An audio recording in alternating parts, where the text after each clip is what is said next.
मैं के मीणा से आचार्य राजनीति विज्ञान राजकीय महाविद्यालय Bandikui BA part third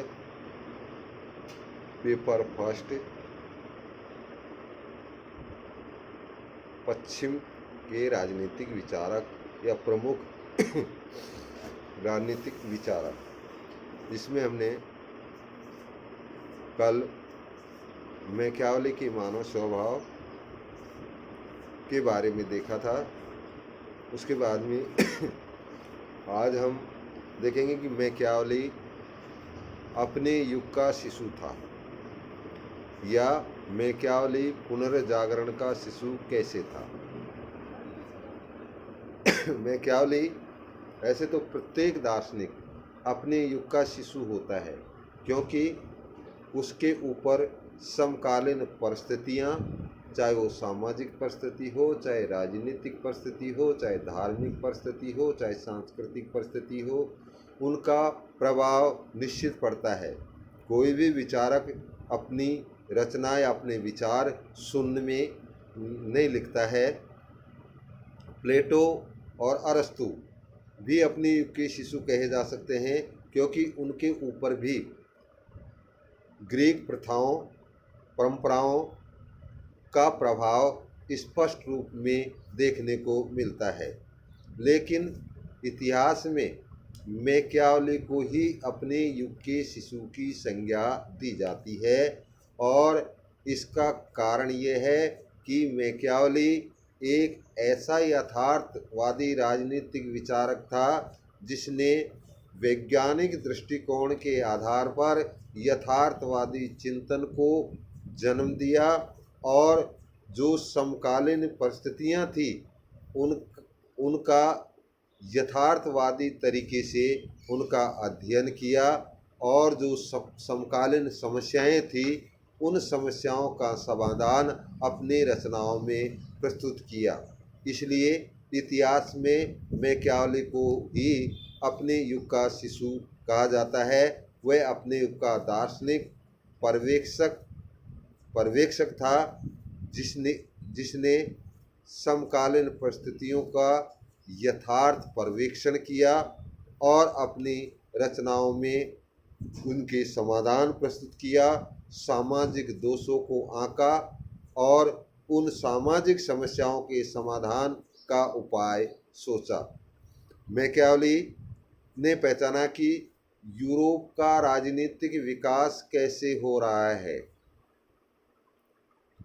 Europe में नगन शक्ति की भूमिका जन्म ले रही थी, राष्ट्रीय एकता का विकास हो रहा था, राष्ट्रीय राज्यों की स्थापना हो रही थी, यूरोप में एकीकरण की व्यवस्था या एकीकरण की दशा की ओर बढ़ रहा था।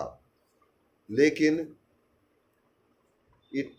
इटली अभी भी विखंडित और टुकड़ों में बटा हुआ था। इसलिए मैकियावेली ने इटली के एकीकरण के लिए एक शक्तिशाली प्रिंस की आवश्यकता महसूस की, जो इटली को एकता के सूत्र में बांध सके और एक गणराज्य के स्थान पर एक निरंकुश राजतंत्र का समर्थन किया।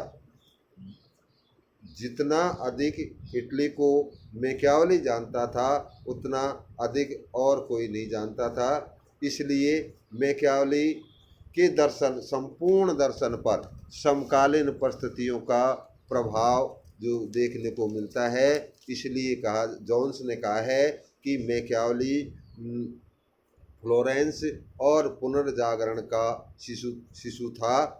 वे तत्व जिनके माध्यम से मैकियावेली को अपने शिशु की संज्ञा दी जाती है, उसमें सबसे पहला है निरंकुश राजतंत्र की स्थापना।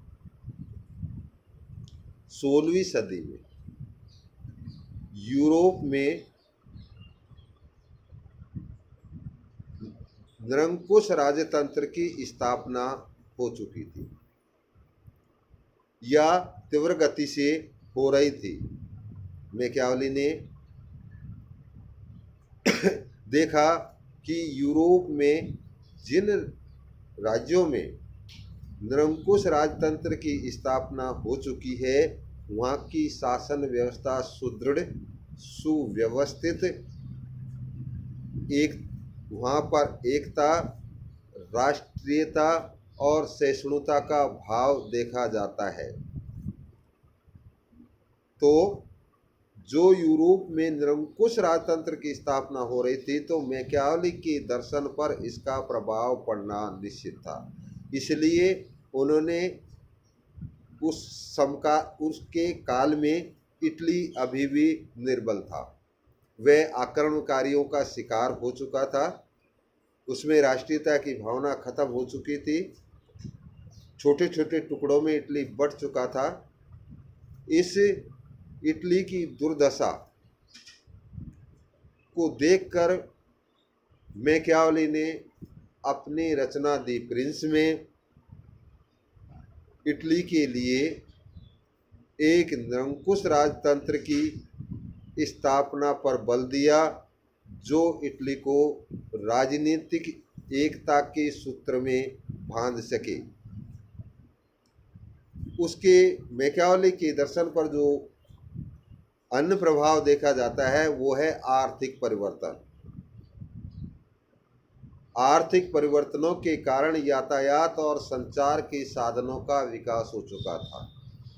स्थानीय व्यापार का प्रभाव अंतर्राष्ट्रीय व्यापार ने स्थानीय व्यापार का स्थान अंतर्राष्ट्रीय व्यापार ने ले लिया था। यातायात और संचार के साधनों का विकास होने के कारण एकता की स्थापना हो चुकी थी। आर्थिक परिस्थितियां बदल चुकी थी, तो इसका प्रभाव मैकियावेली के दर्शन पर पड़ना स्वाभाविक था। इसके अतिरिक्त जो अन्य प्रभाव देखा जाता है, भौगोलिक अन्वेषण। इसमें कोलंबस ने अमेरिका की खोज की और वास्को डी गामा ने केप ऑफ गुड होप की खोज की। इससे जो एक ऐसे वर्ग का उभर कर सामने आया जिसके पास धन भी था और व्यापार करने की भावनाएं भी थी। इस कारण इस वर्ग ने जो स्थानीय व्यापार था उसको अंतर्राष्ट्रीय स्वरूप प्रदान किया और इन स्वदेशीता का नहीं अपितु विदेशिता की ओर अग्रसर व्यापार होने लगा। तो इसमें एक निरंकुश राजतंत्र की जो भूमिका थी वो अधिक प्रभावशाली थी। इसके बाद में मैकियावेली के दर्शन पर जो ज़्यादा प्रभाव पड़ा वो था पुनर्जागरण का प्रभाव। पुनर्जागरण ये यथार्थवाद की ओर था, व्यवहारवादी दृष्टिकोण की ओर था। व्यवहारवाद के आधार पर जो राजनीतिक प्रक्रियाएं थी उसका व्यवहारिक दृष्टिकोण का विकास पुनर्जागरण के कारण हो चुका था। धर्म का राजनीतिक से अलग कर दिया गया था। नैतिक मानदंडों का राजनीति में कोई भी स्थान नहीं रहा था। इस पुनर्जागरण ने राजनीति को नैतिकता से ही अलग नहीं किया, अपितु चर्च द्वारा जो मान्यताएं थी उसकी भी आलोचना की। मैकियावेली की जन्मभूमि फ्लोरेंस इस पुनर्जागरण का केंद्र था और ये पुनर्जागरण कोई एक क्षेत्र में नहीं था, अपितु ये कला, साहित्य, व्यापार, वाणिज्य, सांस्कृतिक सभी क्षेत्रों में था। और इस पुनर्जागरण के कारण वैज्ञानिक दृष्टिकोण का विकास हुआ। ईश्वर के स्थान पर व्यक्ति के अध्ययन पर बल दिया, मानव के अध्ययन पर बल दिया जाने लगा। तो इसका प्रभाव भी मैकियावेली के दर्शन में स्पष्ट रूप में देखा जा सकता है।